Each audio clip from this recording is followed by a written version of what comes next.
Good morning, November 26th. Happy Thanksgiving, everybody. Just pray that you have a great day with family and friends, or if you're just staying home and watching TV or whatever you're doing today, enjoy it with the person you're with, and just have a great Thanksgiving. Different time of the year. I was just reading the other day how many people were still traveling this year. I think more or less people are getting a little tired of being locked down. They want to see family and spend time with it. So be praying for our neighbor and be safe out there. But Ezekiel 27 through, or let me check again. I did read it, 27 through 29, and then 1 Peter 3. Ezekiel, we're finishing up kind of at the funeral of Tyre, and with Ezekiel kind of lamenting over everything that's going on with that. As you all know, we just had a funeral for Florence, and we have another one that's coming up here. Mrs. Stewart, and we want to be praying for her family and everything that's going on with that. So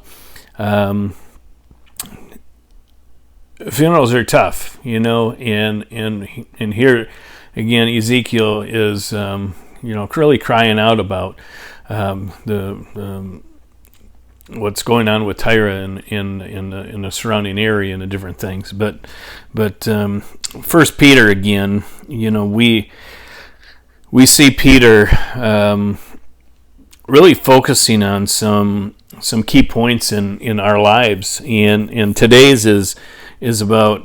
We read a lot about the husband and wife, and again we have to remember, the era back then, where the women's role and the men's role and the different things like that. But really, Peter describes the duties of husbands and wife, one to another, beginning with their duty of the wife, and then he talks about Christian unity, the love, compassion, peace, patience, under sufferings. To oppose slanderous of the enemies, not by returning evil for evil or rallying, but really being a blessing to one another. And it says, be ready to give an account of their faith and hope. Excuse me. And by keeping a good conscience. And this is just encouragement on really, if you're married to an unbeliever, how should we act? How should we do things? And what we see it right at the very beginning here, it says, wives likewise be submissive to your own husband. And I'm wondering where they come from, likewise. Well, what he's talking about is we need to be submissive to God, and obey His word, and do what really follow what he's telling us to do.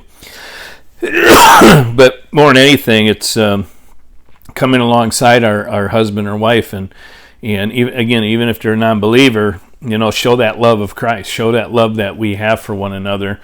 And hopefully that will be a witness to actually reach somebody. I read a story not too long ago. A husband and wife were having a lot of problems. In matter of fact, the husband was a non-believer, just angry, just a really nasty person to be around. And the wife finally decided, what, I'm just going to love him. I'm just going to show love, and every morning she'd get up and she'd make him breakfast and take care of things, and no matter how angry he got, she showed it back with love, and eventually his heart turned around, and he said, why do you treat me so decent when I'm treating you so awful? The first step was he recognized that he was treating her awful, but and he eventually came around and came to Christ.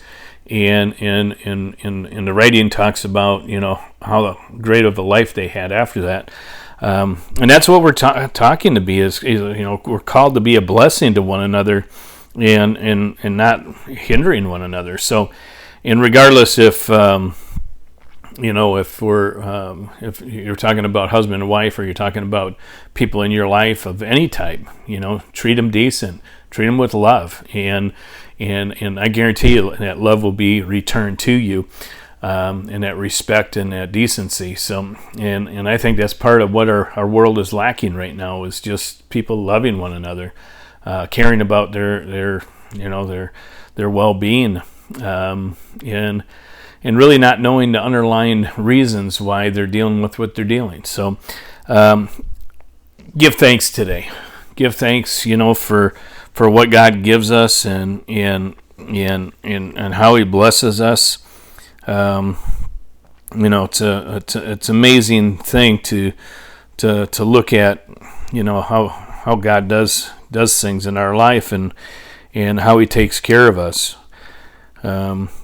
I'm looking up one verse here. I just want to read it to you before we get off. It says, "Make a joyful shout to the Lord, all you lands. Serve the Lord with gladness. Come before Him, before His presence with singing. Know that the Lord, He is God. It is He who has made us, and not ourselves. We are His people and His sheep and pastures."